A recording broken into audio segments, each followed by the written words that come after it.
It's time for us to write our crosshair code now. So let's start by just finding the crosshair and giving it a proper name. It shouldn't be named image, it should be named what it is.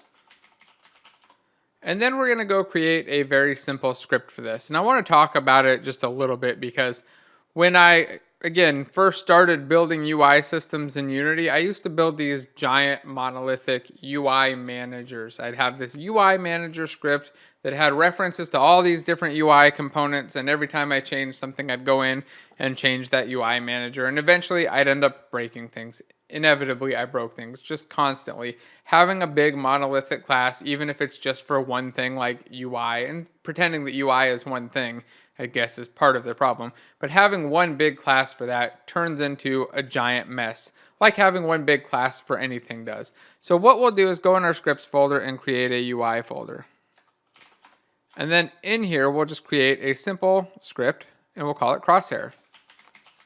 So a brand new script in our UI folder named Crosshair. I'm going to go to my Crosshair and I'm going to attach it before I even start to work on it, just so I don't forget to do it later. So take my Crosshair script, attach it, and then open that sucker up. I'm going to delete start and update because a Crosshair really doesn't need to do anything in start and update. If you think about it, is there anything that a Crosshair would need to do in an update? I can't think of anything, at least nothing that our Crosshair needs to do now. So what do we want to do with a Crosshair script? Well, we want to pay attention to when our equipped items change, and then we want to adjust based on that. We want to just be kind of context aware, maybe be aware of what things we're looking at, what's underneath the crosshair, and then show like a circle with a no-go icon or something. But we can start with something simple, like being able to change out the icon based on what weapon we have equipped. So to do that, a couple things that we want to do. First, we'll need a reference to the image that we're going to be swapping out. So for that, we just add a serialized field, and we'll do a private image, and it's going to give me a couple options here. The one that we want is the unityengine.ui, and that's just adding a using statement up above here, by the way. Let's zoom in a little bit. So it added the unityengine.ui using statement, and we'll call this crosshair image. Seems like a good name for it. The other thing we're going to need is a reference to our inventory because we want to know when our inventory changes and we want to know what the active item is on our inventory. We'll get that in an onEnable though. So we'll add an onEnable, and here we'll just say inventory. And for now, we'll just use find object of type, inventory, and we'll cache that. So we'll go back home and just hit home, alt enter, and we'll create a field for it just so we can keep a reference to our inventory. The reason we want to keep a reference to it, by the way, is so we can deregister the event that we're just about to register for. I'm going to add an extra line here though. And then we'll say inventory dot, and then what do we have here? We have an active item, and that's about it. What we really want is some sort of a callback that happens when the active item changes. And if we think about it, there are a lot of things that may need to change when the active item changes. We want to change what item is there visually. We're going to want to update multiple UI elements, not just the crosshair, but maybe the ammo, the damage, the name of our weapon or item, whatever it is. There are going to be quite a few things that we're going to want. So what I'm going to say is here, we'll say active item changed, not dot, active item changed, plus equals handle active item changed. Now neither of these exist, so we'll just create them. I'll hit alt enter, and it wants me to create a property or a get only property. I want to go over here and choose, well, none of these actually work because it doesn't know the context of what I want. So I'm going to add a method here called handle active item changed. In fact, I'll do that by copying this and do private void, I missed the word void, void handle active item changed. I'll give it an item and just call this item. So what's going to happen is based on the item that changes, or the item that we get changed into, we'll pass it in here and we'll do something. We'll look at that item, look at what type of crosshair it should show, and then swap to that type of crosshair. Now, active item changed doesn't exist on our inventory, so what we're going to do is hit alt enter.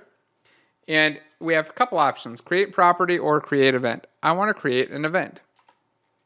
What this is going to do is give us an automatically generated public event of action of type item. So this means that we've got an event that takes an item as a parameter. It requires an item as a parameter, and that's the only parameter. Now I don't want this down at the bottom of my file, so I'm just going to take it, I'll cut it, just do Control X, and I'll scroll up to the top and paste it. Usually I like to put the events right at the top of the method. I don't like, or the class, not the method. I don't like to have them mixed in and hidden in there. I want all of my events right at the top of the class. And again, there shouldn't be too many of them. Usually maybe half a dozen at most. It's very rare that I go over that. And a lot of the time it's really just like 1 or 2. In our case, for our inventory, I'd guess that we'll probably have 3, maybe 4 events total. And I want them all to be very visible right up at the top. So we have active item changed as an event, and we'll go back into our Crosshair, if I can find that file, there we go. And now we've got, the code is working at least, but active item changed isn't actually called. It's not actually being invoked. So I'm gonna go back to the inventory again. And then how do we change this? Well, right here, when we set active item to item, what we need to do is say active item changed, and then this is the important part, question mark dot invoke. And when we pass in active item. What is this doing? This is saying, hey, if active item is not null, that's what the question mark part is, then invoke it and pass in the active item. There are a couple other ways that we can write this. We could say like if active item changed is not equal to null, then active item changed active item. We do it like that. But I really prefer the null propagation method, which is exactly what it's recommending here. And hit Alt-Enter, use null propagation, and look at that, writers cleaned it right up. So the version that we did was actually a little bit cleaner, a little bit easier to read, and just takes a little bit less code, I guess. It's less screen space to do the same thing. So now, whenever we equip an item, the active item will change and we'll pass in the active item. And this could be null. It's important to note that if we equip and we had nothing, this theoretically could be null. So we need to be aware of that when we're looking at our Crosshair. Let's go back into the Crosshair. So when we equip an item, this method is going to get called because of our event registration. Now here we have to decide what do we want to show. For now, let's just start off simple. Let's just do debug.log. Crosshair detected item. But I want to use string interpolation, so I'll put a $sign there and the little brackets around it. Oops, missed it. So that item will be the variable instead of just the word item. So now it's going to say the item that I used, but I'm going to say item.gameObject.name. I want to make sure that I get the actual name of the object. So when I equip an item or pick an item up with my Crosshair, I should see a log message saying that it detected this item. Let's go try that out real quick. Jump in, we hit play.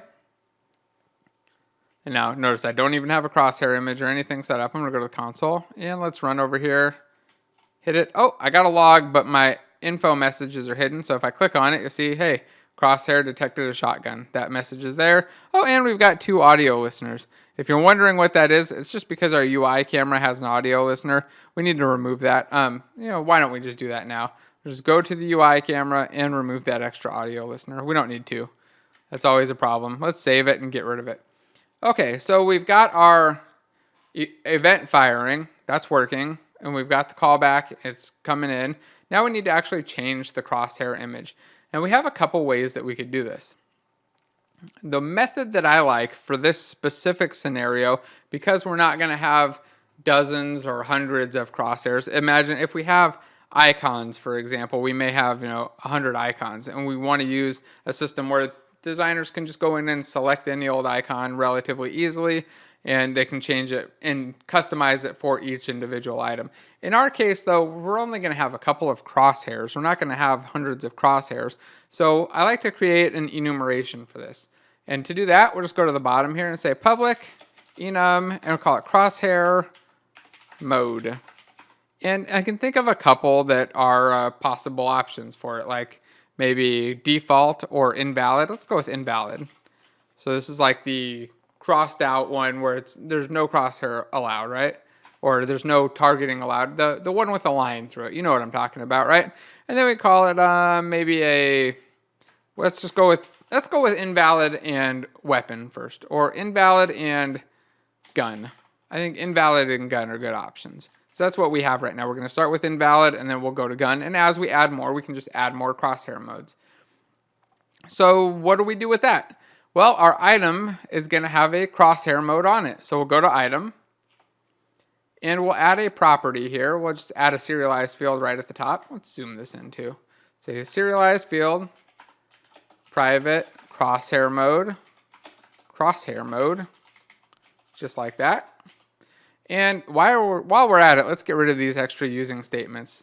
They're gray because we're not using them, and we can just hit remove unused and delete them. It's just extra stuff we don't want to have in there. There's no reason to have it. We'll get rid of it. So we've got our item. It's got a crosshair mode on it, but our crosshair mode isn't accessible outside of here. So we're going to add a public wrapper for it. Say public crosshair mode, and we'll call this crosshair mode. And then we'll just use an expression body property. So we'll do equals greater than crosshair mode. This is just giving us a read-only property that allows us to read the crosshair mode, but we can't write it. So it's accessible outside of here and only writable inside the editor or the inspector. All right, let's jump back over to our crosshair. And now we can detect, well, what the crosshair mode is supposed to be. So you can say crosshair detected item dot crosshair mode. And now it's going to say, hey, we detected whatever crosshair mode we have selected for our item. And let's just go take a real quick peek at that. So if we jump into the editor and let it compile, and we go to our shotgun and look at our crosshair mode, the default is invalid. I'm going to change it to gun. We'll go hit play. We run up there and it should say that it detected gun as a crosshair mode. Yep, crosshair detected gun. Good. That's close, but we don't want it to just log out a message. We want it to actually change the crosshair image. Couple options that we have here. The simplest thing we could possibly do is add a switch statement. So we can say switch item.crosshair mode, just like this, and do a case. And say case gun, and then we'd say crosshair image dot sprite equals, and we'd call it like a gun sprite. Something like that. And then we could generate a sprite for it. So Alt Enter, create a field. Suddenly we've got a sprite and we can assign it. In fact, let's do it this way real quick, and then we're going to refactor it into something that's a little bit more designer friendly. So we'll add a serialized field attribute here, and I'll take this and move it up. Again, Alt Shift and up arrow with the whole line selected to just move it. And let's copy and paste this and make an invalid sprite too. Then we can add another switch case here. Just copy. Oh, well, we need to add a break. And why don't we split this into another line so that it's a little bit easier to read. Copy this and paste and do one for invalid. And then we'd say underscore invalid sprite. And we can still just log out what one we used right there so we can see it and make sure that it matches. And we can jump back over to the editor. And we should see on our crosshair 2 new fields for the crosshair or the gun sprite and the invalid sprite. So I'll select it and let's go find that invalid one. And then I'll go select this one and let's choose a different gun one. Let's go with one of these. Now the last thing I need to do is make sure that the crosshair image is assigned. I don't want to manually do this though, so I'm going to go back into the script because I like to be lazy and not have to do these things all the time manually. I don't want to have to go back and reset up references if things move around and change. I also don't like all these extra using statements, so I'm going to go select them all. Again, here it's Shift, Control, Home. Gets me everything from there to the beginning, and delete to clean that up. So how am I going to automatically populate that? Nice and simple with onValidate. So start typing onVA and enter. I get an onValidate method that's automatically generated. And this happens whenever we save or do a build, validate will get called. And here all we have to do is say crosshair image equals get component image, not crosshair. I was almost wrong. So there we go. Our onValidate will set the crosshair image. And we might even want to say only if it's null. I don't really want to though. I think we'll just keep it and always set that crosshair image. Now, the reason you would want to do it only if it's null is if you might want to refer somewhere else outside of this. My expectation for the crosshair script, though, is that it's always alongside the sprite, so that should never be the case. Just whenever we build it, give me the image there. If somebody changes the image, resizes it, moves it, whatever, then I want to know about it. In fact, while we're at it, let's resize this. These are supposed to be 64 by 64. Look at that. Fix that up and make it right. So let's go give it a go, or give it a try. Let's hit play. We should see Well, we don't see our invalid sprite because we're not setting that up at the beginning. So we're going to need to worry about that in a moment. But also, let's see what happens when we pick up our weapon. Look at that. The crosshair actually changed. Now, if we had another gun, let's say we duplicated our shotgun and we gave this shotgun the invalid sprite and we move that shotgun over just a little bit. Let's see. Let's change. I'm going to hit F and move in here. There we go. And just drag it right here. Oh, actually, I think I'll drag it out in front a little bit. So if I go pick up these guns in order, you should see that the sprite is going to change because they have a different one on them. So the first one has the gun one, and I go pick this one up. Again, it's going to look kind of the same because they're both the same model and everything. But you can see that the sprite actually changed. Let's stop playing and go back to the code. Let's see, where's our crosshair script? Now, there are a couple things that we need to worry about here. First is, of course, that we aren't setting a default sprite. To do that, we could just say, crosshair image dot sprite equals, and then give it the invalid sprite. So we just start off when we enable this thing with the invalid sprite. And then we change as soon as we actually equip an item. Another option, though, is let's say we already have our inventory. And we already have an active item. What we'd want to do then is say inventory dot active item question mark dot crosshair mode question mark invalid sprite, and go, oh no, this is all kinds of confusing and it's not quite what we want. So what are we thinking here? Instead, I'll cut this because I kind of want to show this because we could build out a big ternary operator that does all of this, but it's a lot easier to just do something like this. Delete that. Say it equals invalid sprite, then add an extra line. We'll say if inventory.activeItem is not equal to null, then we can copy this, paste it below, and set it to inventory.activeItem.crosshair mode. Oh, not even that, right? We can't. So what would we do? I almost said that wrong, huh? We'd say handle active item changed, and we'd pass in our active item. So, let's fix that auto-completion and add the semicolon. Now, again, I could have written this all as a big operator here with question marks and colons, but then somebody looking at it is going to be confused. They're going to go, what is this? And it's going to cost energy and time to figure it out. Writing it nice and simple like this, setting it to invalid sprite, or setting it to calling the active item changed on it with the new item, I think it's a little bit easier to read and a little bit easier to understand. In fact, we can even simplify it more just by doing this and adding an else statement here. And we can get rid of the brackets or we can add them. But here it's even more apparent what's going on. Now we're saying, hey, if it's not null, do this, otherwise do that. We're not doing an additional set. And it's a little bit easier for our players or our other programmers, to read what we're doing and understand it so that it's not setting something and then calling something else to set something. Now, even if you don't know what handle active item does, you can probably kind of intuit it just from reading this, that it's probably setting the sprite to the correct one.